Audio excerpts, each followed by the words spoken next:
Welcome to Inspiration and Transformation from the Banks of the Ganga with Sadhvi Bhagawati Saraswati, an American sannyasi living at the Parmarth Niketan Ashram in Rishikesh, India.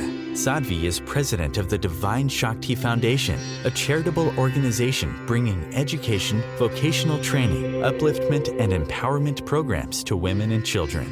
Sadhvi is also Secretary General of the Global Interfaith Wash Alliance and Director of the world-famous International Yoga Festival. Join the musings of an American sannyasi as Sadhvi shares the wisdom and teachings of her guru, His Holiness Pujya Swami Chidanand Saraswatiji.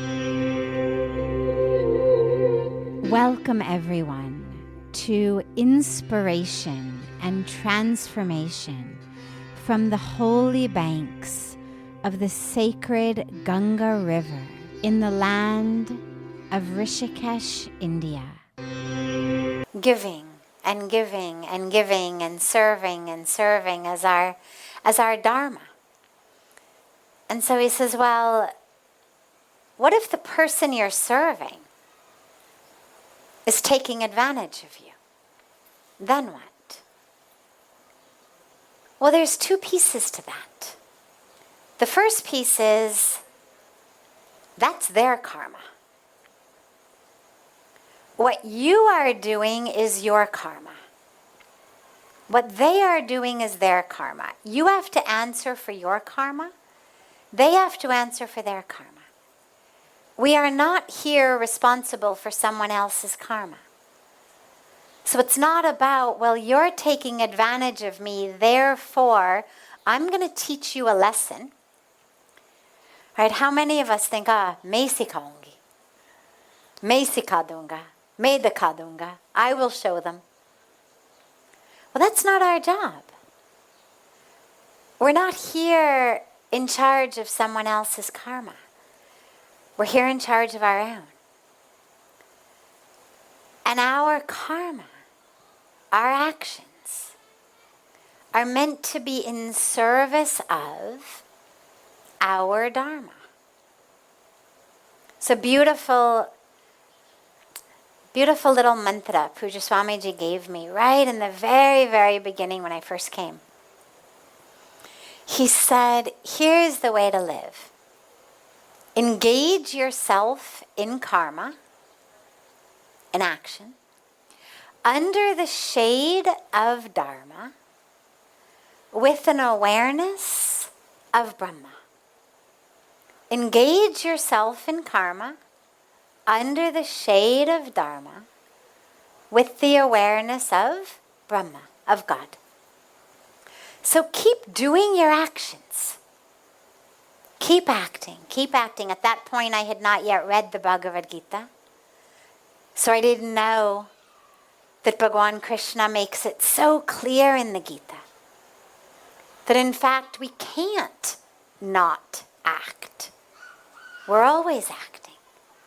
The only choice we have is that action conscious or is it unconscious?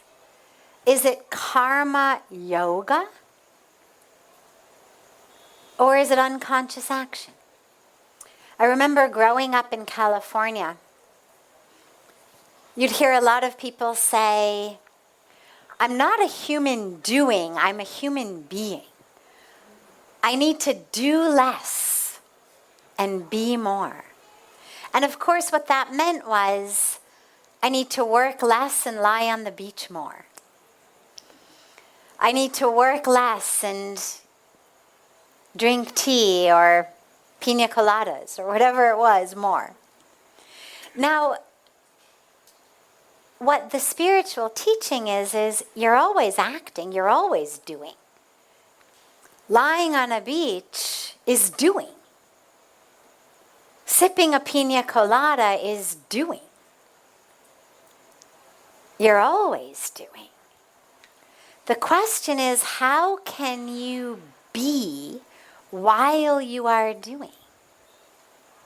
Meaning, how can that which I am doing be done so consciously, with such awareness, that I am doing, but I'm being. It's like that beautiful line in our prayers here in the morning. Mukh mein ho Ram Naam, Ram Seva Hath mein. God's work is in your hands, but your lips are chanting God's name. I am being while doing. I am doing, but I'm doing consciously. So you have to keep acting. Engage yourself in karma always. Not 9 to 5, not 5 days a week, 6 days a week, not every day but you're off. Engage yourself in karma, but under the shade of Dharma. So the first piece is we are always acting, always serving. That's what karma yoga is it's when action becomes yoga. When that action is under this shade of Dharma. It's according to my Dharma, and it's bringing me closer to true yoga, true union. And it's arising out of yoga, out of an awareness of our oneness. So as I serve, it has to be under this shade of my Dharma. Now we've got universal Dharma, which is be kind, be generous, be compassionate. But then we've also got individual Dharma. And this is where that being taken advantage of, peace, comes in. Because if someone is taking advantage of you, on the karmic level, that's not my responsibility. That's theirs. I'm serving. People take advantage of me, they've got to answer for that. I only answer for the fact that I am serving in alignment with Dharma. However, in my individual Dharma, I have to realize that I did not come onto earth with fulfill someone else's agenda stamped on my rear end. That's not actually why we each take birth. It's not, oh, you want me to do this? Okay, I guess that's my Dharma. Oh, you don't want to have to face your own issues, your own fears, your own challenges, and so you're going to have me keep dancing, doing whatever you want, however you want it, whenever you want it, just so that you don't have to face your own internal lack of peace. Well, that's not your Dharma. Our Dharma is not to prevent others from having to do their work. And sometimes simply dancing according to everyone's tune is actually that which is protecting them. We think we're protecting them, when really we're simply preventing them from doing the work that they need to do. If I can make you do based on the number of people you've scared into doing your bidding, it's not, oh, everyone does what she says so she doesn't have a fit. Great, give this one enlightenment. So you've got to find that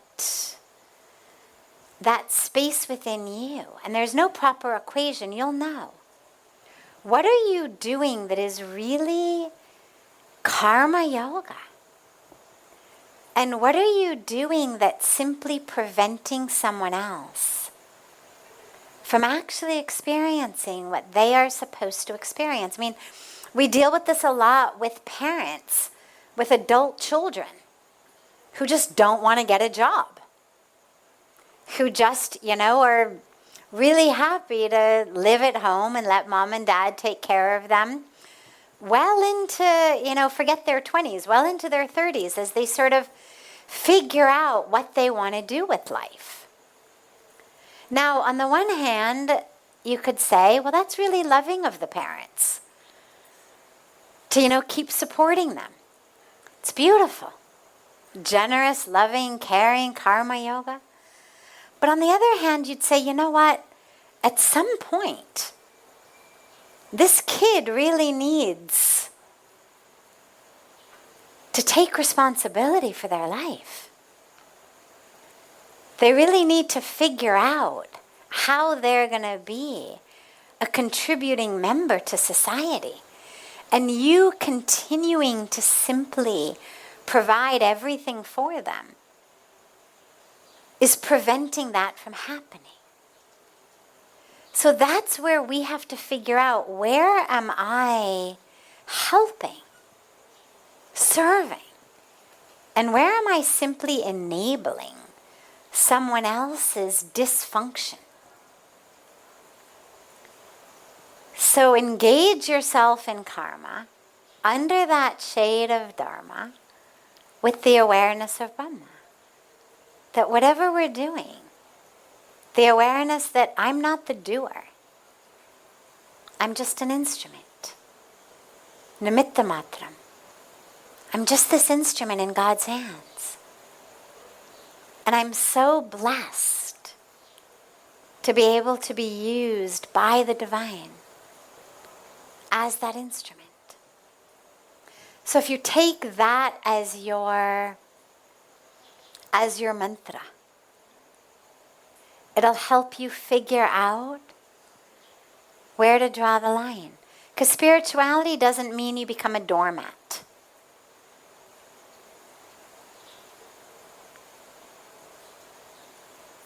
Giving and giving and serving doesn't mean you leave yourself out of the picture. When we say serve all, well, surely you are in that all. Have compassion for all, well, surely you are in that all. But we forget that. So bring you back into the equation. The divine you, the you with the awareness of Brahma, and then the right way to move will arise. You'll feel it, you'll know it. You're listening to OTR-FM, part of the IOM radio network. Being a radio host on IOM FM allows you to build your show on a rich platform with the power of the internet to fulfill your outreach goals and connect with a very specialized and global online audience, unlimited by time and distance. OMTimes Radio will provide you with web relevance, a recognizable conscious brand, and with the standard of excellence that has accompanied every single Circle of Hearts Radio is a sanctuary on the airwaves. Join me, Grandmother Alaya, in the circle on Sunday, 2 p.m. Eastern, as I share information to both enlighten and nourish your soul. Hi, this is Christina Ricci with RAIN. Every 2 minutes, another American is sexually assaulted. If you or someone you know has been sexually assaulted, you are not alone. Help is just a call or click away through the National Sexual Assault Hotline. Please call 1-800-656-HOPE, that's HOPE, or visit rain.org, that's RAINN.org.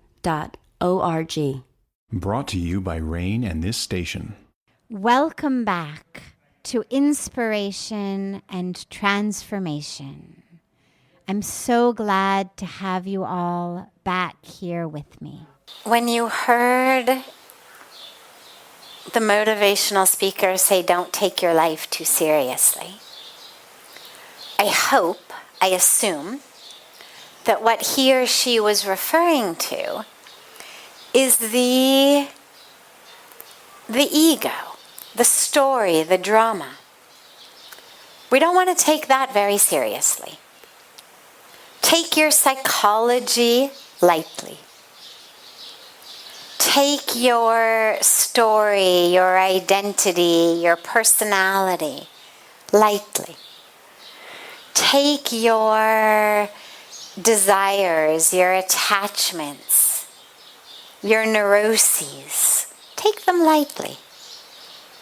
Right? They're just aspects of the particular role that we are playing in this particular act of our karmic journey. But take this life very seriously. And the reason is this life has been given to you for you to wake up, for you to experience the divine truth of who you are. The ultimate goal of moksha, freedom, liberation, is that which if we don't dedicate our lives to, don't think that just by losing the body you're going to get it. It's not the body that keeps you from enlightenment. It's the mind. So take your life very seriously, as in, am I using every minute, every moment as an opportunity to surrender more, to be less stuck with my ego, less stuck with my story, less stuck with my way of identifying, less stuck with my psychic dramas, and more focused on using that minute and moment to actually connect through karma, action, through love and devotion, through wisdom and insight, with the truth of who I am. Because if you don't, you're just going to have to come back and do it all over again. I mean, at some point, you're going to have to take your life seriously. If you don't do it this time, all right, you'll do it next time. But at some point, if ultimately your goal is to attain moksha, at some point you will have to put the mind to it. Take it seriously. So I assume that that's what they meant. Now, as you say, you have others saying, well, if you don't take it seriously, you won't succeed. Which is true. But the question that it begs is, what's our definition of success? Because most people's definition of success is all about the superficial story. I should be the one to have more money, more power, more things. While spiritually, I'm essentially sinking. I mean, it's that metaphoric equivalent, right, of, what do they say, arranging the deck furniture on the Titanic, right, or repainting it, or bedecking it with all sorts of gold and jewels. Well, the thing is sinking. And if we don't actually put our attention on, metaphorically, the boat itself, me, who I am, and all I'm doing is focusing on this superficial success, I'm literally just making sure that the deck furniture looks really nice as the boat of my life sinks. So you've got to ask yourself, what's your definition of success? Is it just having more? Is it just better arranged? My deck furniture is bigger than your deck furniture.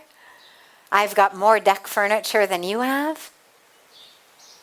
Situation? Or are you able to look at success as something on a much deeper and more permanent level? Which is that awareness. that experiential awareness, that knowing, that connection, that drop merging into the ocean. That's success. There used to live a beautiful, amazing saint right across Ganga from us named Swami Dayanandji Maharaj, who has since left his body. But he used to say, and I hold on to it very dearly, he used to say, the only definition of success that matters is how you respond to the inevitable times that the universe does not act the way you think it should. And I love that, because when the universe does not act the way we want it to, when we are in crisis mode, panic mode, mode of loss, mode of failure, mode of house is burning, you can't at that time suddenly try to teach yourself how to be a spiritual person. You have to have had that in you. Those are moments where our subconscious takes over. We're panicked, we're stressed, we're on sympathetic nervous system fight or flight overload. We are going to react exactly as our subconscious has been programmed to do. Which means the only way to respond in a spiritual way is because you've so completely transformed the very nature of your being that when those things happen, okay, there's a beautiful story that Puja Swamiji tells of Maharishi Mahesh Yogi Ji, whose ashram used to be right here, that today very tragically is called the Beatles ashram, which just makes me feel so sad for him, that he was this amazingly enlightened master who happened to be the guru of the Beatles, and his entire ashram is now called the Beatles ashram. But anyway, aside from that, it's a story of Puja Swamiji was with him when he was still here, I think it was, and his secretary came in and told Maharishi Ji that one of the people who worked with them, had just stolen some enormous sum of money and had run away. Some huge sum of money they had embezzled and now had disappeared. Now you imagine what the head of an organization who was just told that one of their closest people had just stolen this massive amount of money. And Puja Swamiji said he was very calm. And he got this sad look in his eye and he said, he must have not been meditating. And I love that story, because you can only respond like that when that's become the nature of who you are. Otherwise, what do? You swear, you curse, you're furious, get the police on them immediately. Long before you've had a chance to think about how you're going to react, you've already cursed them out. You've already yelled, your face is already red. And you think how many successful people could be told something like that and respond in that way. That's the definition of success. Because the universe will always act in ways that are not what we want. And so if we keep allowing ourselves to just get bounced around, like the ball in a pinball machine that, somebody's pulled back and it just goes like this across the walls, and well then, what have we taken birth for? So yeah, you've got to take life seriously or you won't succeed. But you've also got to be really clear about what your definition of success is, lest you end up spending your entire life running after something that you realize didn't matter, and when it's far too late, you realize you've been, arranging the deck furniture on the Titanic. This is OTR-FM, part of the IOM radio network. OMTimes magazine is one of the leading online content providers of positivity, wellness, and personal empowerment. A philanthropic organization, their net proceeds are funneled to support worldwide charity initiatives via Humanity Healing International. Through their commitment to creating community and providing conscious content, they aspire to uplift humanity on a global scale. OMTimes, co-creating a more conscious lifestyle. Do you have time to read that inspiring book or that blog post you've been meaning to get to? In your busy world, how do you improve yourself and keep your life going? I'm Lisa Kay, and my Between Heaven and Earth radio show can transform your life just by listening. Be uplifted with inspiring topics, positive stories, and ideas that really work. Between Heaven and Earth Radio is conscious living for your soul, every Wednesday at 4 p.m. Eastern Time. Baldwin with People for the Ethical Treatment of Animals. I grew up loving circuses and other traveling animal shows, but it never occurred to me what life might be like for the animals. Training wild animals to do things they don't understand takes force. Routine discipline with a hook or whip with the heel of a boot shows the animal exactly who's the boss. Don't patronize animal acts. Please contact People for the Ethical Treatment of Animals. 757-622-PETA. Welcome back. This is Sadhvi Bhagawati Saraswati with inspiration and transformation. Don't put the remote control of your happiness in the world's hands. So, the way to stay joyful is to find a way for the joy to come from within. If my joy is 100% dependent upon watching my favorite show on TV, well then if I live in a place like India where the electricity goes on and off, there are going to be times when while my favorite show is on TV, the electricity goes off and I am miserable. If that's my only source of joy. If my only source of joy is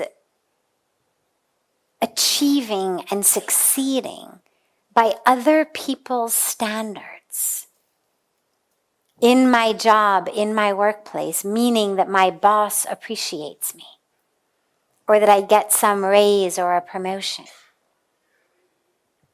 I'm never going to be able to be consistently happy because my boss is also human and may appreciate some things, may not appreciate other things. May see the value in some things, may not see the value in other things.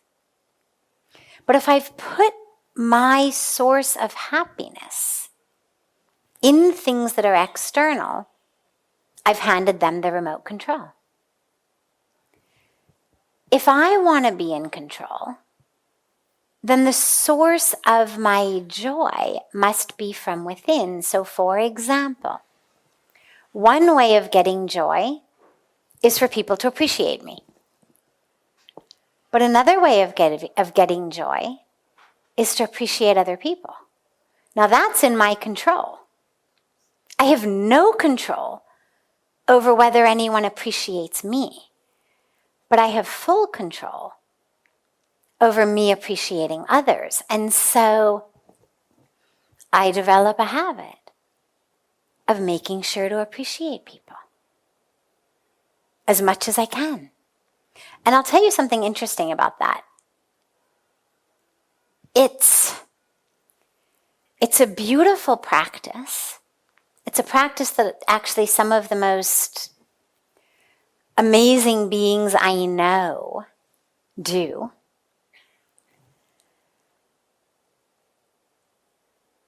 And it's something that oozes out of their happiness and spreads happiness. A dear, dear friend of mine, Dr. Bruce Lipton, who's a very, very famous, amazing, renowned scientist, author, speaker. Being in his presence is almost embarrassing because he is so full of love and appreciation that you find yourself saying, enough, like stop. It almost feels, we're not used to getting that much appreciation. And so it's a very interesting place even then to be on the receiving end of. But it's an expression of not only his own personal awakening and brilliance, but a personal choice in life to see that which is beautiful, to see that which is worth appreciating. I've seen him appreciate everyone. I mean, it's not just that he does it to me. I've been with him as he does it to everyone. There's a function that happens. End of the function, he's giving the sound guy this huge hug and just giving him the most effusive, loving praise of what an expert, amazing sound guy he was. And yes, it's an expression of the beauty of who he is, but it's also a very conscious choice that someone that brilliant has made to live in seeing things that are worthy of appreciation. So if your joy only comes when others appreciate you, you're giving them the remote control. But if instead you can turn it around and say, I am going to commit myself to seeing things that are worthy of appreciation and to giving that appreciation to people.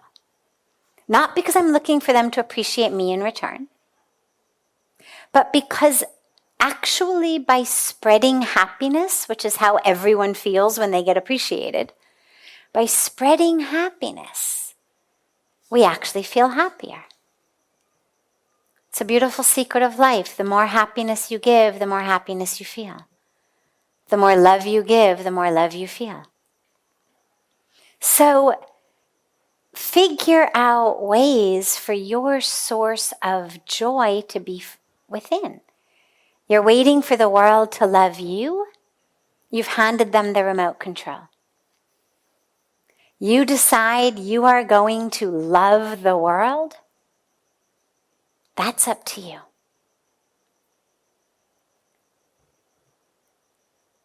And have a very clear understanding of who you are. Journal. Make beautiful lists. Who are you? Aside from the divine, yes, the end of the Gyan yogic practice of who am I is essentially I'm soul, I'm spirit, I'm divinity.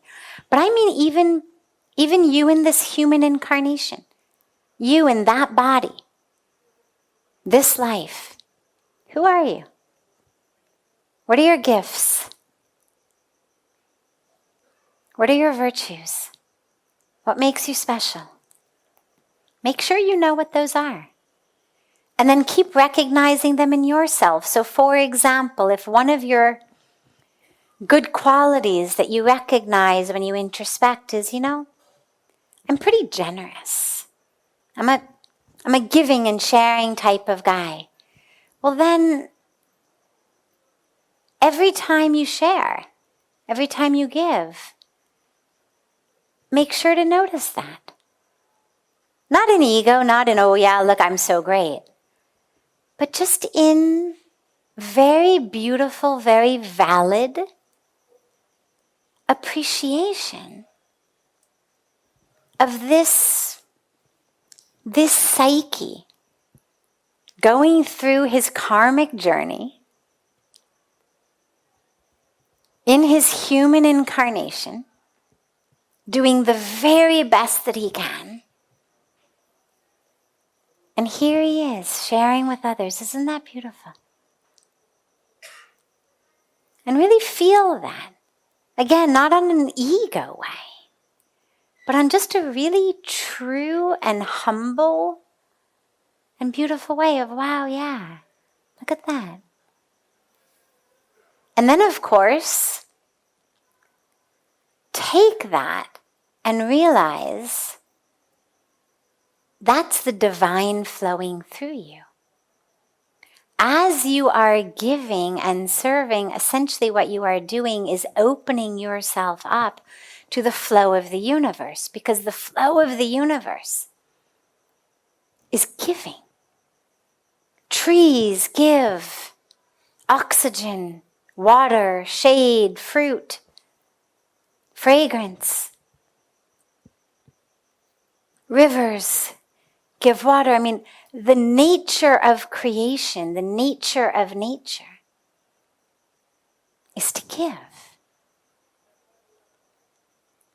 And so when you give, recognize, that's the divine universe flowing through me. How beautiful that I was able to open myself up to that. And when you see beauty in others that you appreciate, recognize what you're seeing in them is the soul. Their soul in a different human body, different karmic package, going through a different journey, doing the best it can. And so whether it's on a soul-to-soul level you're seeing them, which is also a very deeply powerful practice, or even on my psyche going through its karmic journey sees your psyche going through your karmic journey. And you know what? You are doing such a great job. I saw how that guy treated you. That was really obnoxious. But you were so kind. And you were so gentle. I saw that. I see you. That's what everybody wants. We want to be seen. It's why so many of us spend so much of our day saying, listen to me. Right? How many times do we tell somebody, just listen, all right? It's why there's a selfie craze. We're all dying to be seen. Look at me. See me. Acknowledge that I exist. This is what we're all yearning for. And so if you can see another being and let them know that you have seen them, it's a beautiful, beautiful, beautiful gift. And it'll bring you joy. This is OTR-FM, part of the IOM radio network. OMTimes Magazine is one of the leading online content providers of positivity, wellness, and personal empowerment. A philanthropic organization, their net proceeds are funneled to support worldwide charity initiatives via Humanity Healing International. Through their commitment to creating community and providing conscious content, they aspire to uplift humanity on a global scale. OMTimes, co-creating a more conscious lifestyle. Do you have time to read that inspiring book or that blog post you've been meaning to get to? In your busy world, how do you improve yourself and keep your life going? I'm Lisa Kay, and my Between Heaven and Earth radio show can transform your life just by listening. Be uplifted with inspiring topics, positive stories, and ideas that really work. Between Heaven and Earth Radio is conscious living for your soul, every Wednesday at 4 p.m. Eastern Time. Baldwin with People for the Ethical Treatment of Animals. I grew up loving circuses and other traveling animal shows, but it never occurred to me what life might be like for the animals. Training wild animals to do things they don't understand takes force. Routine discipline with a hook or whip with the heel of a boot shows the animal exactly who's the boss. Don't patronize animal acts. Please contact People for the Ethical Treatment of Animals. 757-622-PETA. Welcome back. This is Sadhvi Bhagawati Saraswati with inspiration and transformation. First of all, I think that the English translation of demigods, in any case, I mean, we're talking about the Devtas, but I don't think demigods in any case is a right translation. I mean, it's been decades since I've studied French, but I know that a demi-tasse is half a cup. Like you can have a cup of coffee or you can have a demi-tasse, which is half a cup. So whether it means half, whether it means significantly less, when we think of the Devtas, we're not thinking of them as half a god or, a significantly smaller quantity of God. They're manifestations. I mean, there's no sense that the divine incarnations are somehow separate from the supreme reality. They're manifestations of it. And we've been given so many possible manifestations, right? We've been given all of Vishnu's avatars, which according to some lineages are avatars. According to the Krishna Bhakts, he is the supreme reality.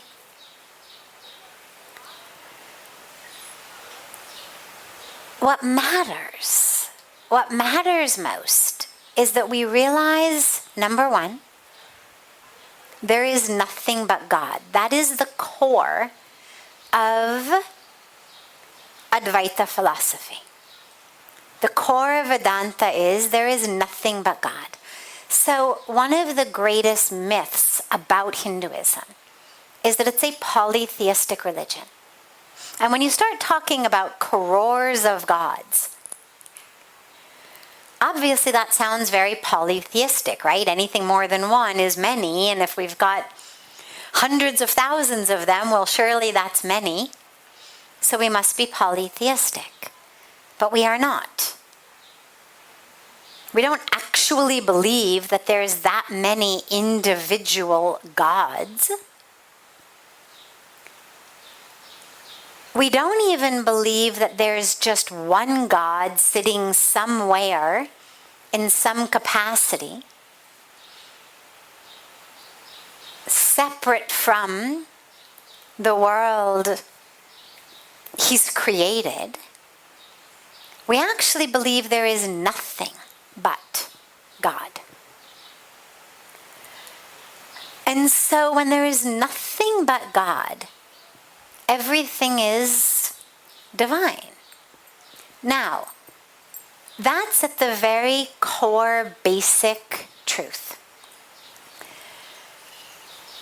We've got within Hinduism two core branches. There's more, of course, but for the sake of a short satsang answer, we'll stick with two branches.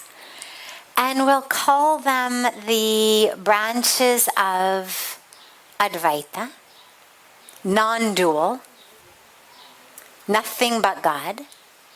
And then we'll call the other branch the branch of dualism. And the branch of dualism is the branch of bhakti. When I am loving God, I'm loving God as something that is separate from me. So those are the two main branches. However, those belonging to the dualist bhakti tradition, the really deep ones,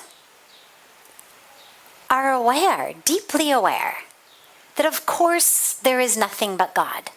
Of course God is not separate from them. But being in love feels so good. So to love Krishna, or to love Ram, or to love Shiva, or to love the Mother Goddess, for so many of us, feels so good. And yeah, we know it's all one. Yes, I know, but it's almost like, yeah, but I don't want to hear it. Because being in love feels so good. And it's so much easier to be in love if I can hold the beloved as something separate from me. Of course, at the core level, I know I'm one with God. But that juicy devotion of singing God's glories, right? I mean, could you imagine singing just me? It doesn't have nearly the ring to it that Hare Krishna does, right? It's so much nicer to sing Kirtan. Om Namah Shivaya. Rather than just me. It doesn't really ring. Hard to chant to, hard to dance to. But Om Namah Shivaya, Hare Krishna. There's such a beauty in the chanting, in the singing, in the loving. I mean, could you imagine sitting down and anointing yourself and doing your own arti, and it would ajeeb lagega. You'd feel very funny, and I think it would be very difficult to generate that level of bhav for God, right? I mean, could you imagine doing your own arti?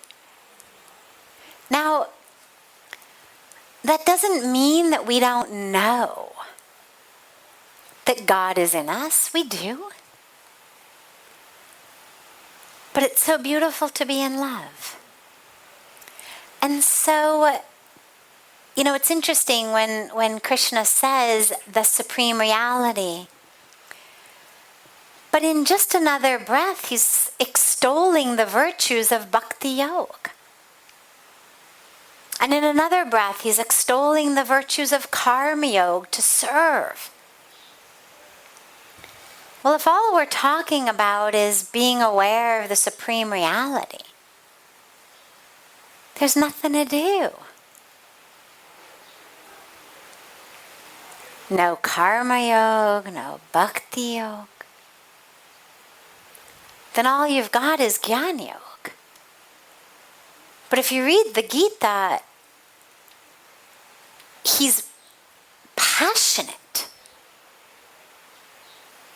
ardent in how much he wants us to practice bhakti yoga and karma yoga, and how he explains they are one.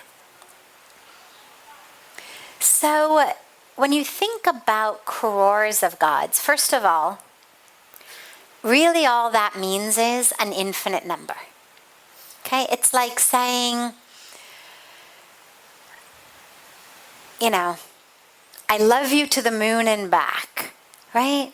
Well, what it means is I love you infinitely. It's not like I love you, however many actual kilometers it is to the moon times 2.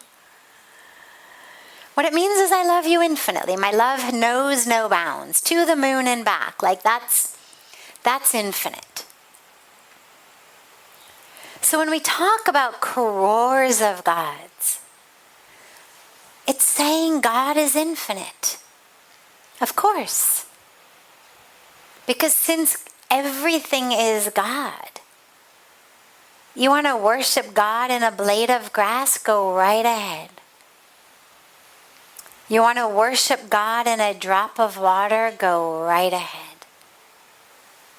I mean, Bhagwan Krishna says, however the devotee worships me, I appear to the devotee in that form. Not as long as it's one of these 7. I can do these 7, but I can't do any others. In whatever form means an infinite number of forms. Presumably with 8 billion people or whatever we're up to now, currently alive, plus however many have already died, plus however many are yet to come, we start to border on an infinite number of ways to worship God. So what we're saying is, however the devotee worships me, that's how I appear. So don't get caught up in that. Realize there's the supreme reality. And that supreme reality is manifest in everything. And so whether we are worshiping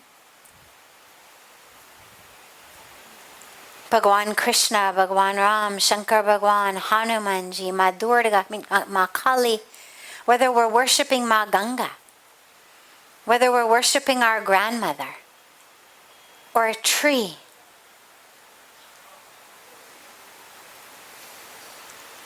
they're all divine.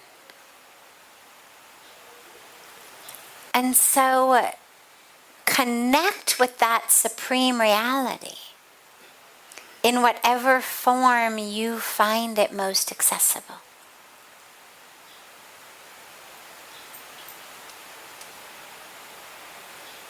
Yeah. And I think the Devtas are here. I think we've got all the stories of the Devtas really to teach us. Because in many ways they seem very human in their characteristics and their attributes. Of course they're not, and they've all got divine powers, but right? I mean, there's fighting, and there's jealousy, and there's anger, and there's temper tantrums, and there's all sorts of things that we go through. And I think that we've actually been given, I think our rishis and sages and saints and have given us these beautiful ways of understanding the nature of life, the nature of ourselves, the nature of the universe. Because every one of the stories is something to learn from, right? We read the Puranas and we learn from them. There's always a message, there's always a teaching. There's always a story. And so I don't think it's so much about this is the end of where you're supposed to worship, but it's the awareness that we just keep offering. We keep offering to the divine in the form of Agni, Vayu, Jal, Indra. I mean, wherever we are, right? Just all sorts of different ways to just keep offering, keep offering, keep offering, keep praying, such that every minute, wherever we are, whatever we're doing, becomes an opportunity to offer. But let your Let your devotion, your bhakti, your prayers go deeper than that and higher than that. This brings to a close this hour of inspiration and transformation. Thank you so much for joining me. I'm so glad to be together with you all each week, and I look forward to being together again next Thursday, same time, on OMTimes Radio.